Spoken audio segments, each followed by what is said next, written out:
a government of ambition. My question is to the Minister for Health. Why is it important to strengthen Medicare? How is the Albanese Labor government helping Australian workers earn more and keep more of what they earn? Why is it important the government builds a better and fairer education system? The great privilege, the great opportunity and the solemn responsibility of government is to turn these ambitions into actions. Governments almost always claim big ambitions for their time in office. The Albanese government is no different, except perhaps in two ways. After the bruising 2019 election campaign, when its ambition was rejected, it tended to talk down its ambitions in 2022.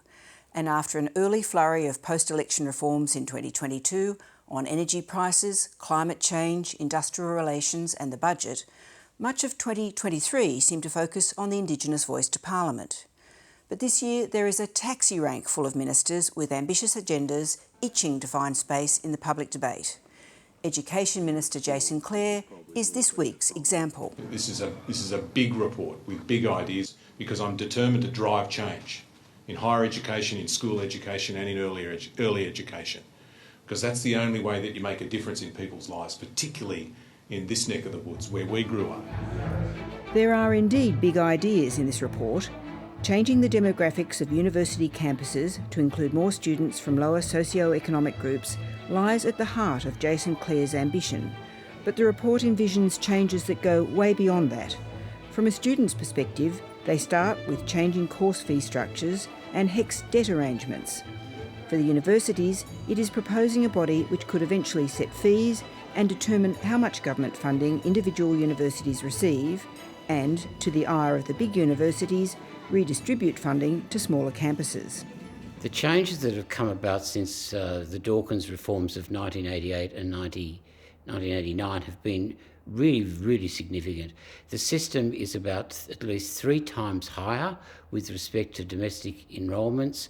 The proportion of young people going from the end of high school to university at that time was about 10%. It's now closer to 30 to 35%. And the reason for the introduction of university tuition through the HECS system was to make sure that the system got bigger. And I think that is the single most important contribution to the substantial increase in the participation of disadvantaged young people, is that we've got a big system, all accompanied by a tuition charge arrangement, which meant that nobody had to pay at the point of entry. Economist Bruce Chapman is known as the father of HECS, or the Student Loan Scheme, introduced in the Hawke government by then-Minister John Dawkins. He's watched the various waves of change in government policies to the sector ever since. Chapman has been advising the committee behind the most recent report, led by Professor Mary O'Kane. One of the anticipated changes it has recommended is to overturn the Morrison government's much criticised Job Ready plan, which dramatically increased the price of arts degrees with the aim of encouraging students into studies in areas of skill shortages. It didn't work. The Job Ready graduate scheme has been a clear failure, and there were many who anticipated this at the time the previous government passed the legislation.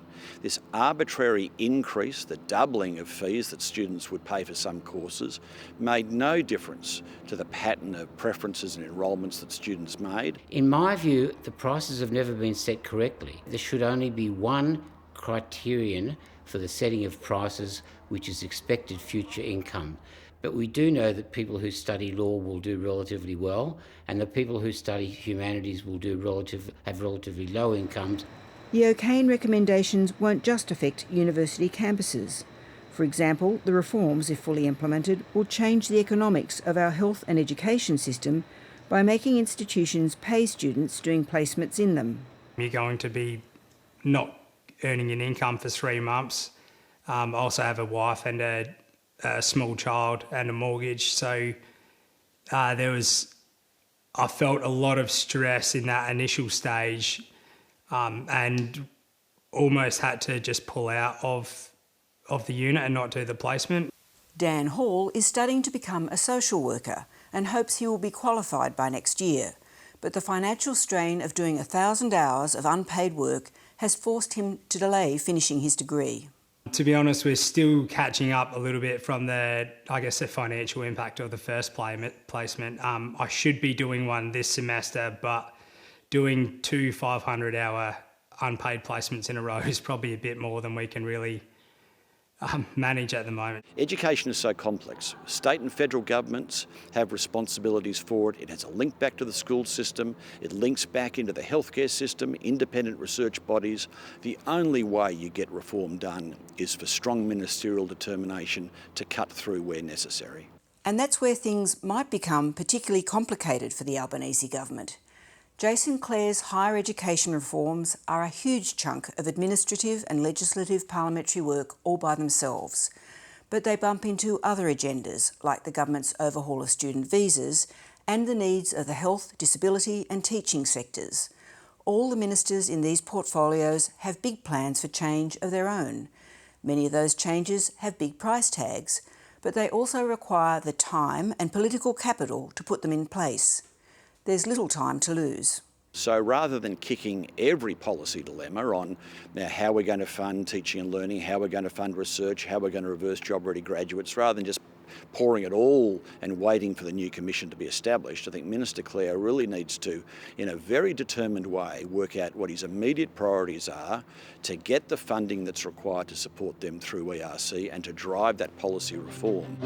There is an expectation that the government will start introducing some changes in the May budget as part of a cost of living package.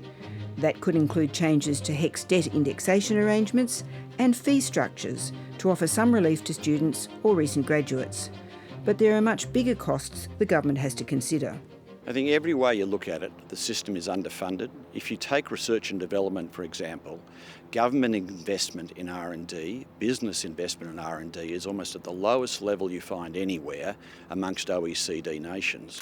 Either way, the reform clock has started ticking for Jason Clare. Now, you can't do everything at once. We don't have to do everything at once. This is bigger than one budget. But we have to get started now.